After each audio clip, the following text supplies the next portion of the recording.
just trying to put this. Gurubhyo Namaha. So, the 10th chapter. Dashamodhyayaha. Om Uttapta Hemaruchiram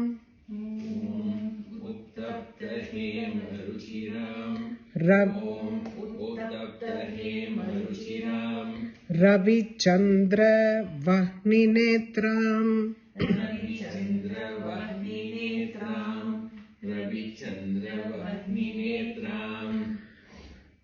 Uttapta means the hot, heated up, no? Hot gold, how it is glittering. Uttapta Hemaruchira. That is how her complexion is like glittering like gold. Molten gold. It is not plain gold, molten gold. Om Uttapta Hemaruchiram Ravi Chandra Vahninetram. Om Uttapta Hemaruchiram Ravi Chandra Vahninetram. Om Uttapta Hemaruchiram Ravi Chandra Vahninetram. Dhanushara Yudhankusha Pashasulam.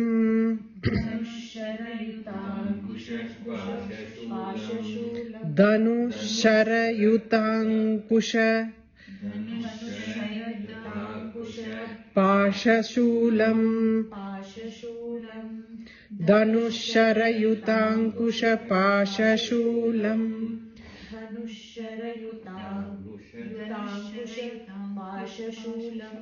That is all the weapons that she is holding. Dhanushu, Shara, Pashamankusha and Shulam. Okay. Ramyair Bhujaischa Datathim. Ramyair Bhujaischa Datathim. Ramyair Bhujaischa Datathim. Shiva Shakti Rupam. Shiva Shakti Rupam. Shiva Shakti Rupam. Ramyair Bhujaischa Datathim. Shiva Shakti Rupam. Ramyair Bhujaischa. Ramyair, not Ramrair. Ramyair. Ramyair Bhujaischa Datathim. Shiva Shakti Rupam. Ramyair Bhujaischa Datathim. Shiva Shakti Rupam. Ramyair Bhujaischa Datathim. Shiva Shakti Rupam. Kameshwarim Hruti Bhajami. Kameshwarim Hruti Bhajami. Kameshwarim Hruti Bhajami. Dhrutendulekam. Dhrutendulekam. Dhrutendulekam. Kameshwarim Hruti Bhajami. Dhrutendulekam. Kameshwarim Hruti Bhajami. Dhrutendulekam. Dhrutendulekam. Dhrutendulekam. Kameshwarim Hruti Bhajami. Dhrutendulekam. Kameshwarim Hruti Bhajami. Dhrutendulekam. Om Uttapta Hem. You will say it together. Om Uttapta Hemaruchiram Ravi Chandra Vahninetram. Dhanushara Yutankusha Pashashulam. Ramyair Bhujaischa Datathim. Shiva Shakti Rupam. Kameshwarim Hruti Bhajami. Dhrutendulekam. Om Rushiruvacha. So Nishumbha Vadham is what we saw in the last chapter, and now this is going to be Shumbha Vadham. This is the final battle, and after that it is only Varapradhanam and Phalasruti and things like that. Okay, so what all the while you have Tamas, Rajas and Sattva all together fighting against them. Now Devi comes back to all the other things merge with her, and she is in the pure Sattvic Rupam. She is in the pure Sattvic Rupam.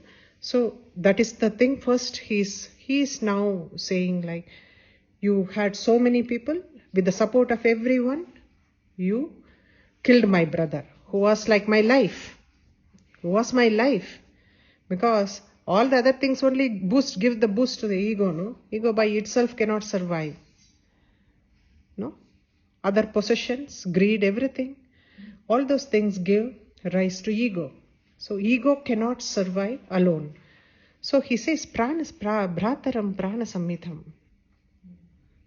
You took away my brother with all taking assistance from everybody.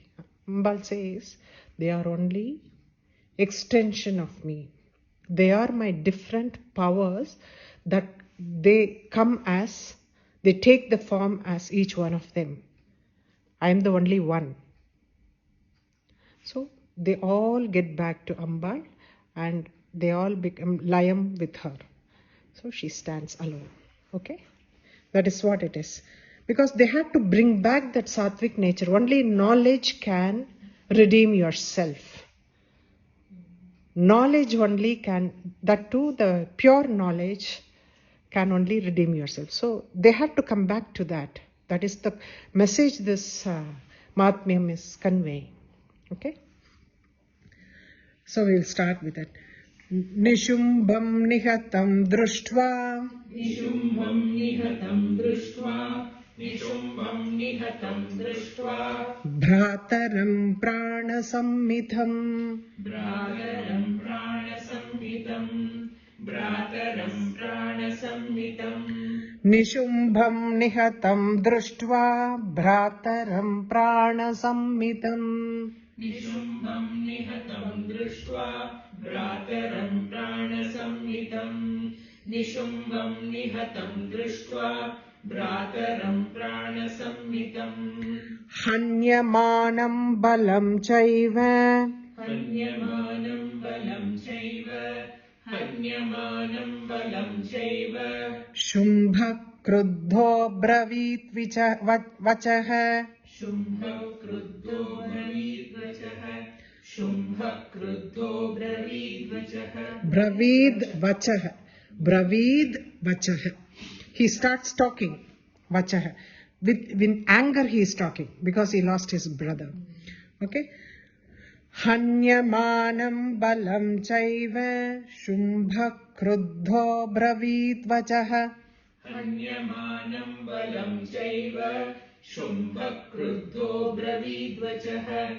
Hanyamanam balam chaiva. Shumbha kruddho bravid vachah. Nishumbham nihatam drushtva. Bhrataram prana samhitham. Hanyamanam balam chaiva. Shumbha kruddho bravid vachah. Nishumbham nihatam drushtva. Bhrataram prana samhitam. Hanyamanam balam chaiva. Shumbha kruddho bravid vachah. Nishumbham nihatam drushtva. Bhrataram prana samhitam. Hanyamanam balam chaiva. Shumbha kruddho bravid vachah. Balavalepa dushte tvam. Balavalepa dushte tvam. Balavalepa dushte tvam. Madurge garvamavaha. Madurge garvamavaha. Madurge garvamavaha. Balavalepa dushte tvam. Madurge garvamavaha.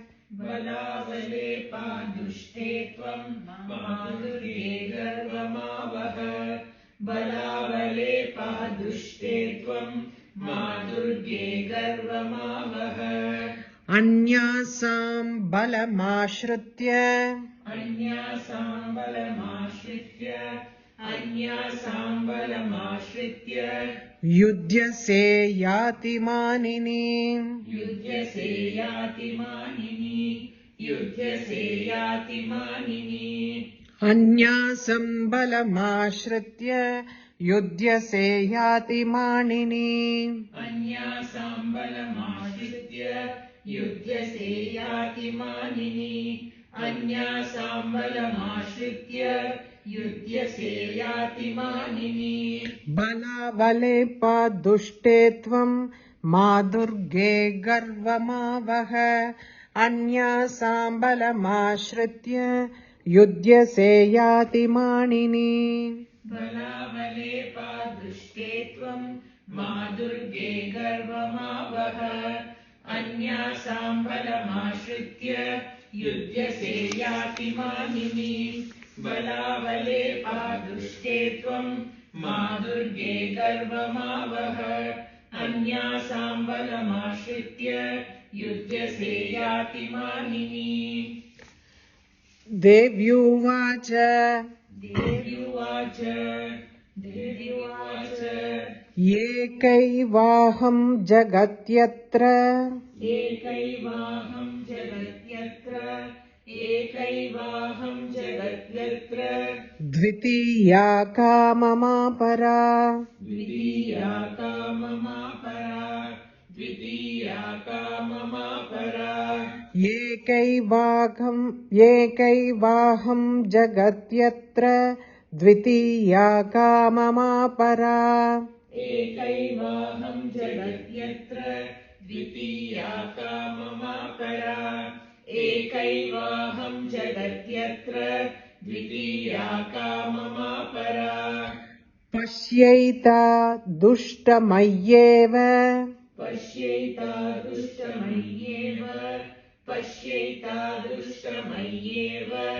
विशन्त्यो मद्विभूतयः विशन्त्यो मद्विभूतयः पश्यैता दुष्टमय्येव विशन्त्यो मद्विभूतयः पश्यैता दुष्टमय्येव विशन्त्यो मद्विभूतयः विशन्त्यो मद्विभूतयः. That is my not a form, it is my vibhuti means it is my power kind of a thing. It is exactly not power. My ability, not ability. No, ability also is not there. Maybe power we will say, or my strength or Pasyaita dushtamayeva विशन्त्यो मद्विभूतयः पश्यैता दुष्टमय्येव विशन्त्यो मद्विभूतयः पश्यैता दुष्टमय्येव विशन्त्यो मद्विभूतयः एकैवाहं जगत्यत्र द्वितीया का मम परा पश्यैता दुष्टमय्येव विशन्त्यो मद्विभूतयः एकैवाहं जगत्यत्र द्वितीया का मम परा पश्यैता दुष्टमय्येव विशन्त्यो मद्विभूतयः एकैवाहं जगत्यत्र द्वितीया का मम परा पश्यैता दुष्टमय्येव विशन्त्यो मद्विभूतयः ततः समस्तास्ता देव्यो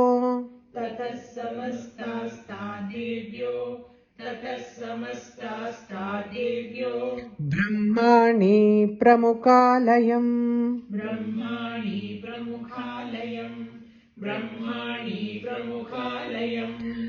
ततः समस्तास्ता देव्यो ब्रह्माणि प्रमुखालयम् ततः समस्तास्ता देव्यो ब्रह्माणि प्रमुखालयम् ततः समस्तास्ता देव्यो ब्रह्माणि प्रमुखालयम् तस्या देव्यास्तनौ जग्मुर्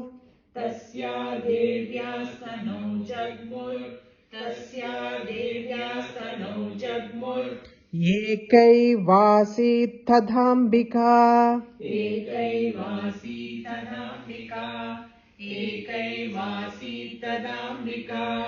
तस्य देव्यास्तनौ जग्मुरेकैवासीत् तथाम्बिका तस्या देव्यास्तनौ जग्मुरेकैवासीत् तथाम्बिका तस्या देव्यास्तनौ जग्मुरेकैवासीत् तथाम्बिका ततः समस्तास्ता देव्यो ब्रह्माणि प्रमुखालयम् तस्या देव्यास्तनौ जग्मुरेकैवासीत् तथाम्बिका ततः समस्तास्ता देव्यो ब्रह्माणि प्रमुखालयम् तस्या देव्यास्तनौ जग्मुरेकैवासीत् तथाम्बिका ततः समस्तास्ता देव्यो ब्रह्माणि प्रमुखालयम् तस्या देव्यास्तनौ जग्मुरेकैवासीत् तथाम्बिका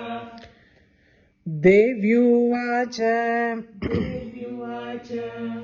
देव्युवाच अहं विभूत्या बहुभिर् अहं विभूत्या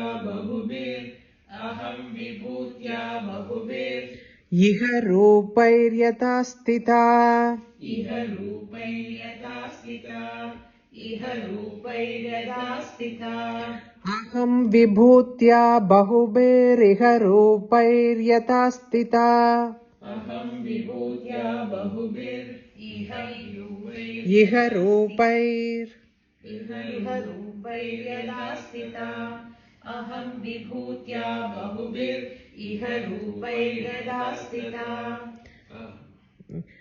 तत्संहृदं मयैकैव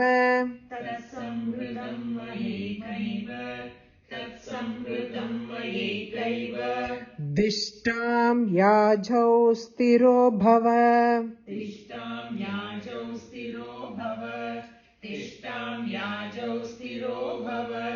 तत्संहृतं मयैकैव So I will recite the entire thing. One second. Tatsamhrutam mayaikaiva tishtam yajau stiro bhava.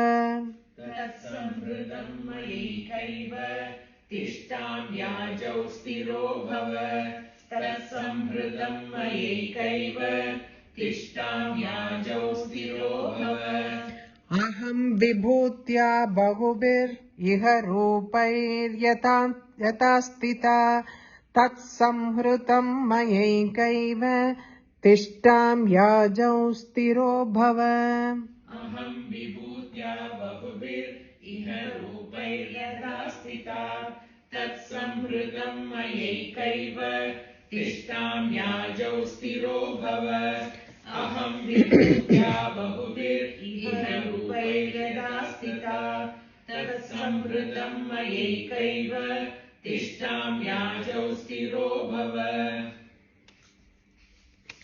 We will recite up to this now and then this thing. Rushiruvasa, from Rushiruvasa. No, what has happened is the next line, Tata Samastasta Devyo, that is not said by Devi. It is actually probably Markandeya himself is, Rishi himself is telling like that. And then again Devi says like, now I am alone. My this thing, I can become many, I can become one. Now I am alone, come let us fight. Okay? You start with the Om Rishiruvacha. Om Rishiruvacha Nishumbam Nihatam Društva Bhrataram Pranasamnidham Hanyamanam Balam Chaiva Shumbha Kruddho Bravidvachah Balavalepa Dushte Tvam Ma Durge Sarvamavaha Anyasam Balamashritya Yudhyase Yati Manini Devyuvacha Ekaivaham Jagatyatra Dvitiya Kamamapara Pashyaita Dushtamayeva Vishantyo Madvibhutayah Tadas Samastasta Devyo Brahmani Pramukalayam Tasya Devyastanau Jagmurekaivasit Tathambika Devyuvacha Aham Vibhutya Bahubir Iha Rupairyata Stita Tatsamhrutam Mayaikaiva Tishtam Yajau Stiro Bhava. ऋषिरुवाच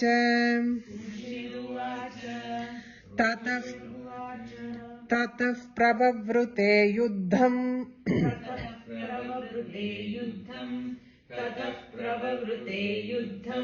देव्या शुम्भस्य चोभयोः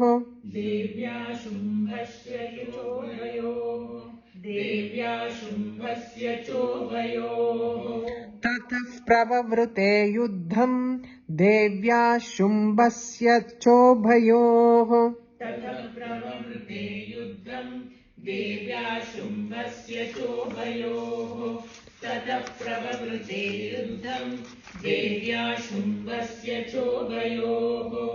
पश्यतां सर्वदेवानां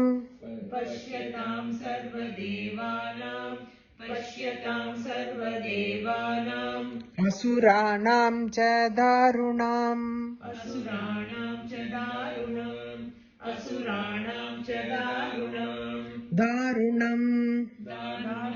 पश्यतां सर्वदेवानाम् असुराणां च दारुणम्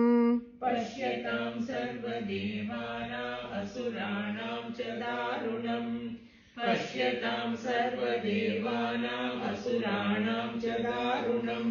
no one else is fighting here. Everybody is looking at these two people fighting with one another, and Ati Bhayankara Yuddham. It is not normal Yuddham. So that is what Pashyatam. Everyone is, both Devas and Asuras, they are not fighting now. They are looking at these two fighting. Tatah pravavrute yuddham devya shumbasya chobhayoh pashyatam sarva devanam asuranam cha darunam. Tatah pravavrute yuddham devya shumbasya chobhayoh pashyatam sarva devanam asuranam cha darunam. Tatah pravavrute yuddham devya shumbasya chobhayoh Pashyatam sarva devana asuranam cha darunam. Now this is little tricky line. Sharavarsha you know, Shithai you know, okay? Shastrais tatastrais-chaiva darunaihi. So Shastrais tatastrai tatastraischa eva darunaihi. Okay?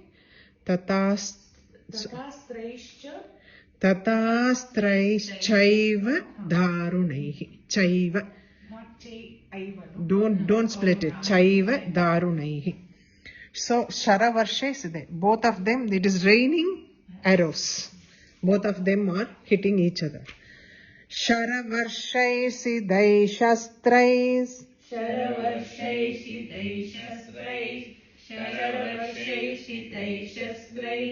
Shastrais. Because that Visargam would have come there, so it is all together they have said. Sharavarshais shastrais. Tongue twister. Sharavarshais shastrais.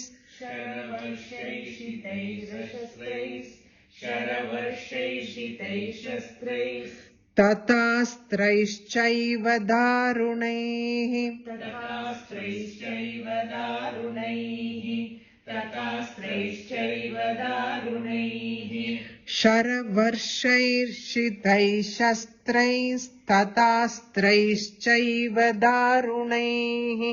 Sharavarshais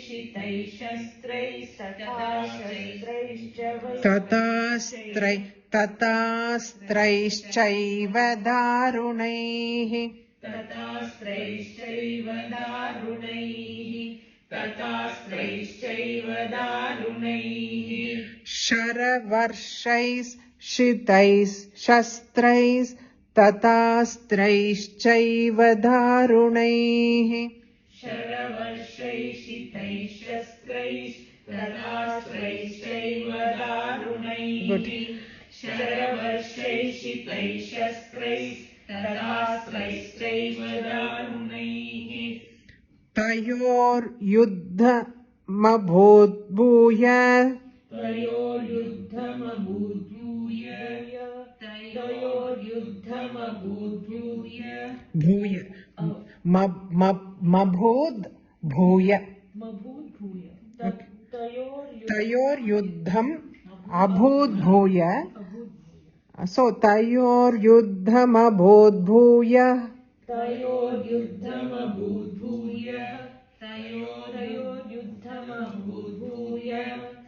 सर्वलोकभयङ्करम्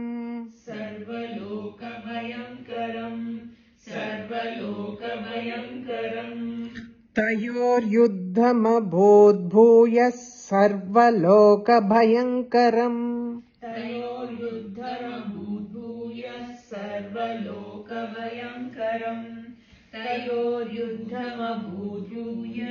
सर्वलोकभयङ्करम् शरवर्षैः शस्त्रैस्तथाश्रैश्चैव दारुणैः तयोर्युद्धमभूद्भूय सर्वलोकभयङ्करम्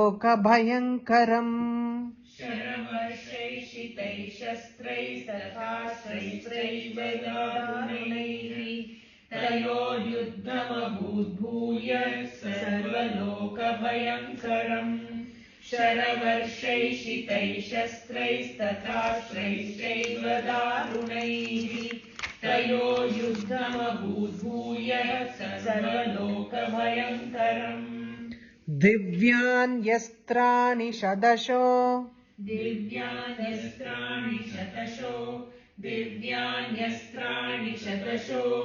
मुमुचेयान्यताम्बिका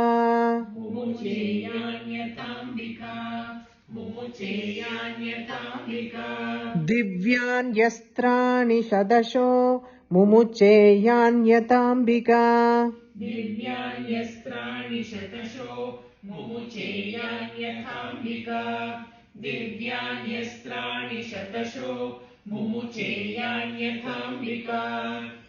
बभञ्जतानि दैत्येन्द्रस्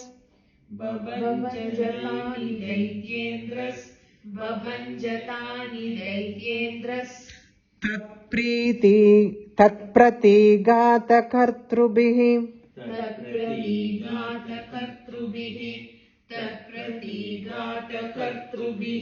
So she is discharging divine arrows, divine astras towards him, and he is also hitting it back.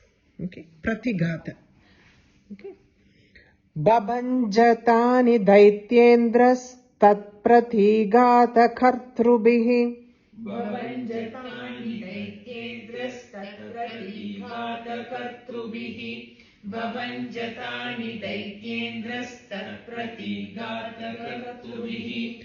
दिव्यान्यस्त्राणि शतशो मुमुचेयान्यताम्बिका बभञ्जतानि दैत्येन्द्रस्तत्प्रतीकादकर्तृभिः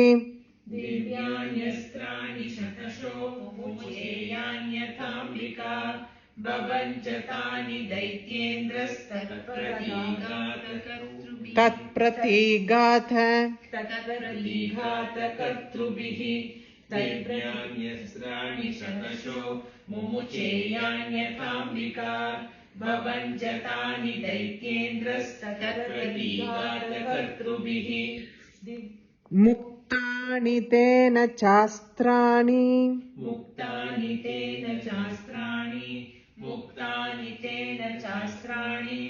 दिव्यानि परमेश्वरी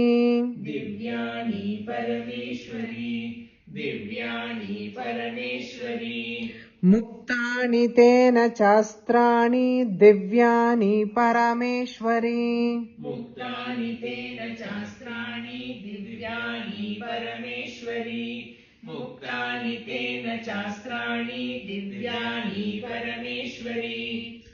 Next line, लीलयैवोग्र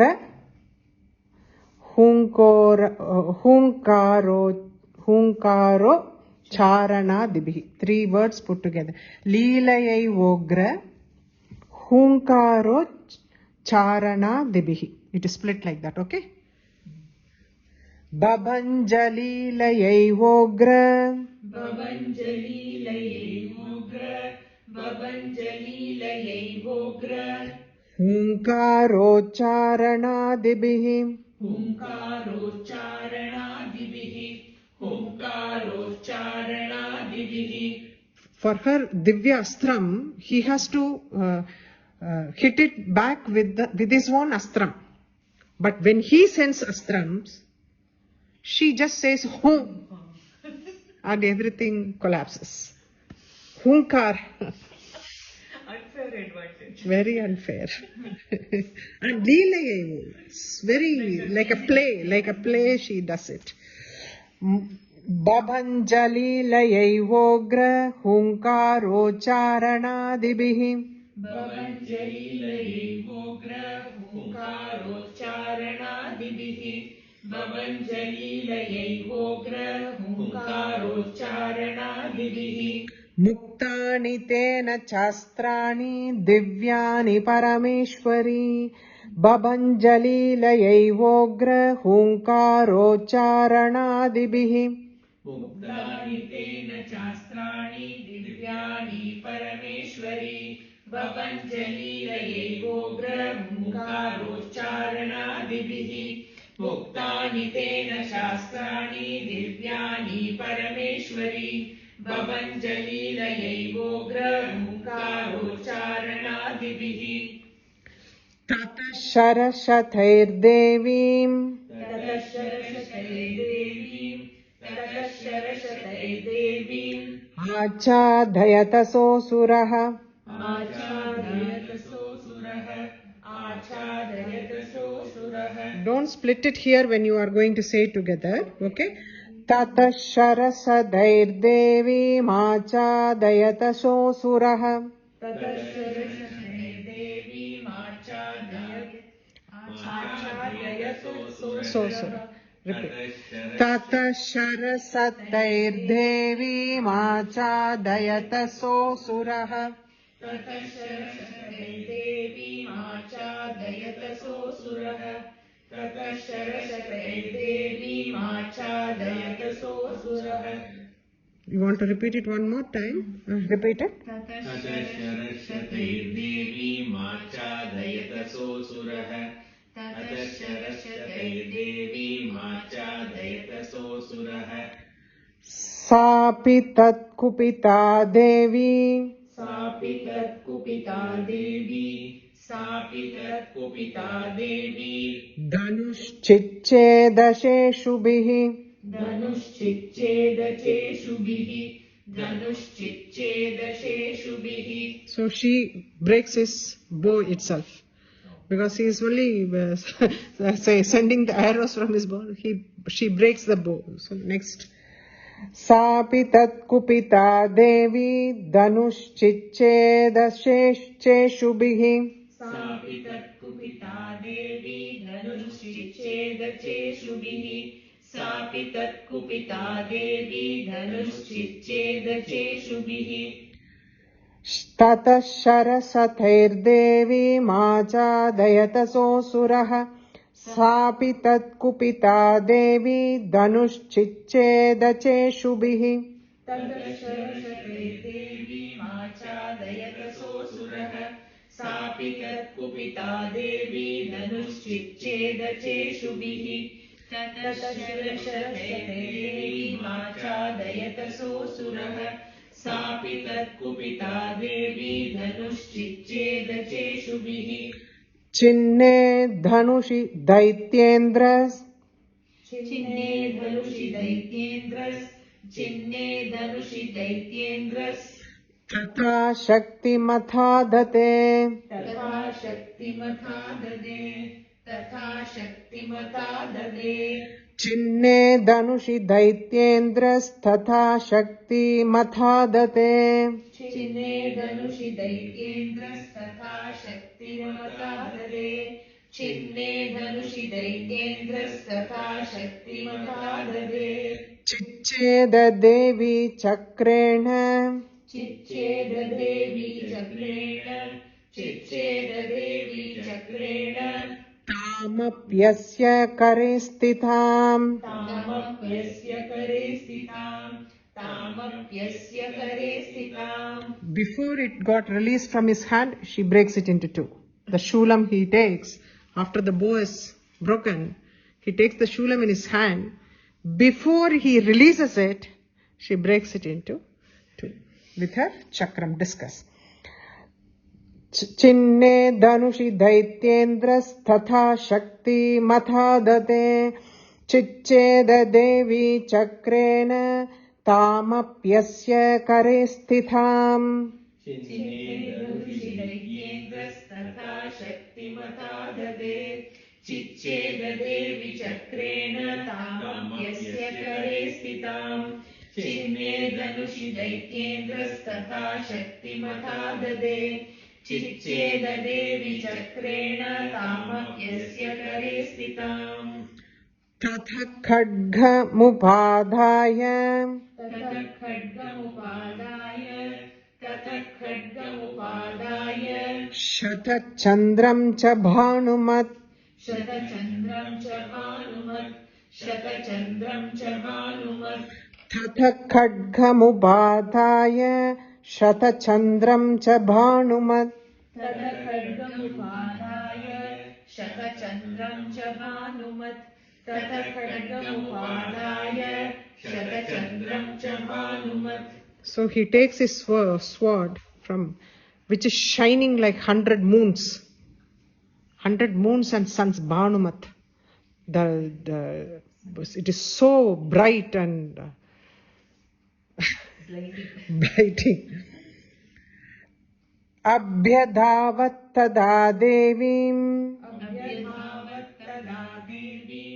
अभ्यधावत् तदा देवीम् दैत्यानामधिपेश्वरः दैत्यानामधिपेश्वरः अभ्यधावत् तथा देवीं दैत्यानामधिपेश्वरः अभ्यधावत् तदा देवीम् दैत्यानामधिपेश्वरः अभ्यधावत् तदा देवीम् दैत्यानामधिपेश्वरः तथ खड्गमुपादाय शतचन्द्रं च भानुमत् अभ्यधावत् तदा देवीं दैत्यानामधिपेश्वरः ततः खड्गमुपादाय शतचन्द्रं च भानुमत् अभ्यधावत् तदा देवीं दैत्यानामधिपेश्वरः ततः खड्गमुपादाय शतचन्द्रं च भानुमत् अभ्यधावत् तदा देवीं दैत्यानामधिपेश्वरः तस्यापतत एवाशु तस्यापतत एवाशु खड्गं चिच्छेद चण्डिका खड्गं चिच्छेद चण्डिका तस्यापतत एवाशु खड्गं चिच्छेद चण्डिका तस्यापतत एवाशु खड्गं चिच्छेद चण्डिका तस्यापतत एवाशु खड्गं चिच्छेद चण्डिका खड्गं चिच्छेद Chandika. Okay. धनुर्मुक्तैः शिथैर्वर्णैः Wait. धनुर्मुक्तैः शिथैर्बाणैः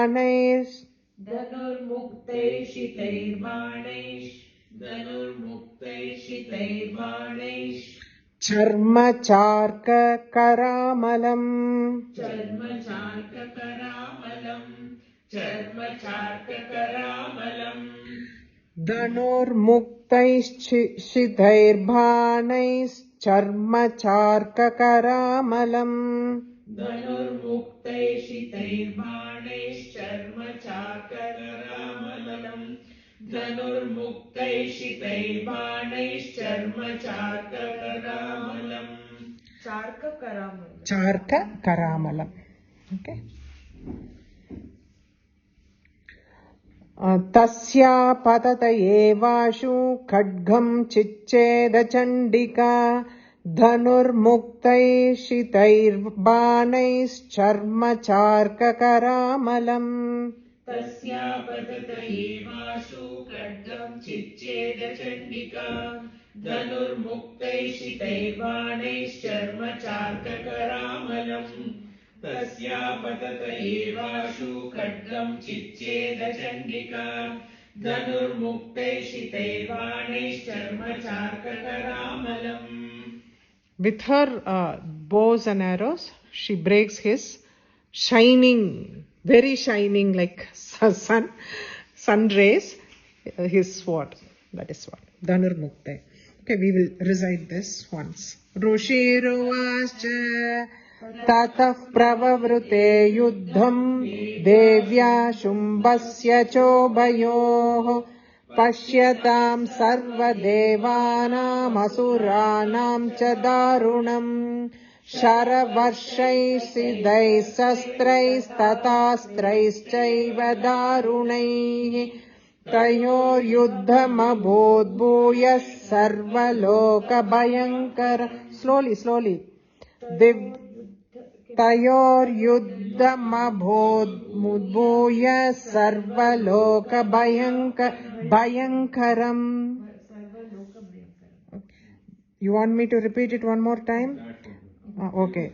From the Rushiruvacha tatah pravavrutte yuddham devya shumbasya chobayoh पश्यतां सर्वदेवानाम् असुराणां च दारुणम् शरवर्षैः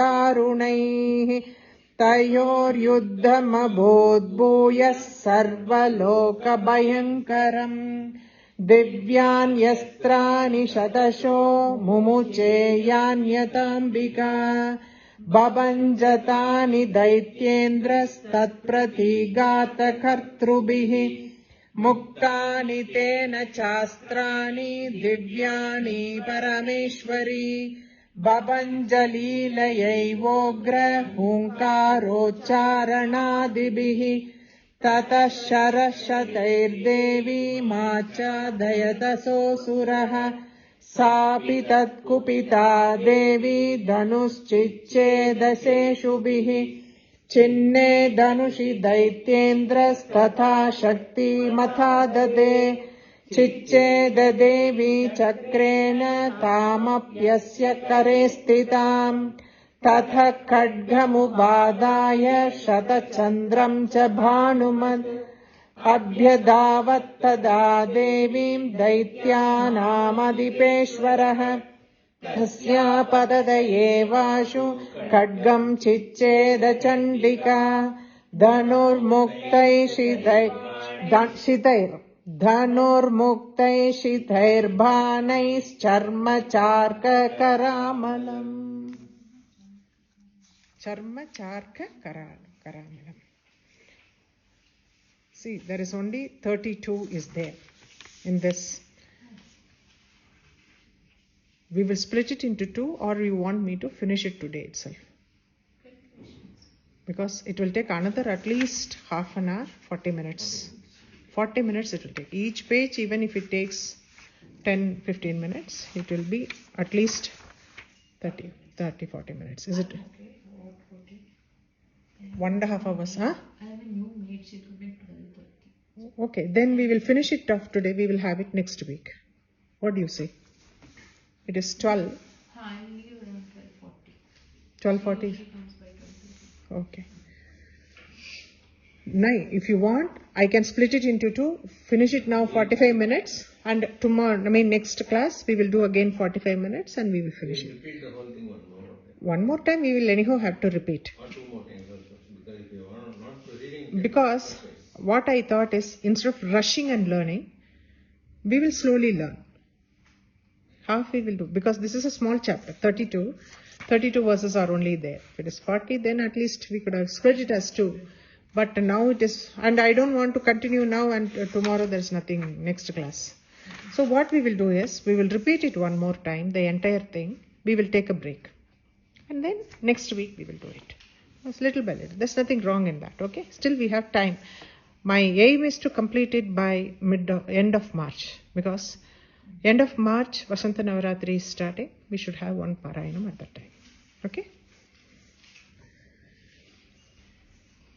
Dashamodhyayah Dhyanam Om Uttaptahe Maruchiram Ravichandra Vahninetram Dhanusharayutankusha Pashashulam Ramyairbujaischa Dadatim Shiva Shakti Rupam Kameshwarim Hridi Bhajami Dhrutendulekam.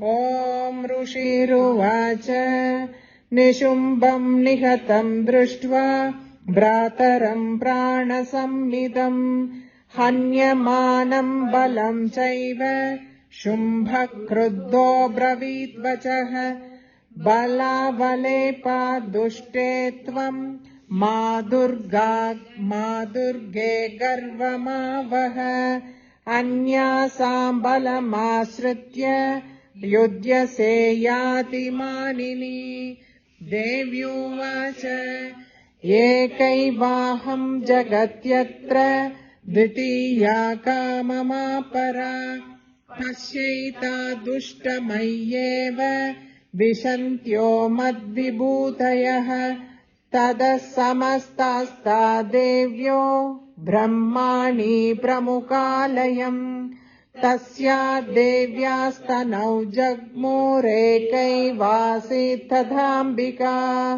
Devyuvacha Aham Vibhutya Bahuberiha Rupairyatastita Tatsamhrutam Mayaikaiva Tishtam Yajautisthiro Bhava Rushiruvacha Tatah Pravavrute Yuddham Devya Shumbasya Chobayoh Pashyatam Sarva Devanam Asuranam Cha Darunam Sharavarshaisti Shastrais Tatastrais Chaiva Darunaih Tayor Yuddham Abhodbhuyas Sarva Loka Bhayankaram Vyanyastrani Shatasho Mumucheyanyatambika Bhavanjatani Daityendras Tatpratigata Kartrubihi Muktani Tena Chastrani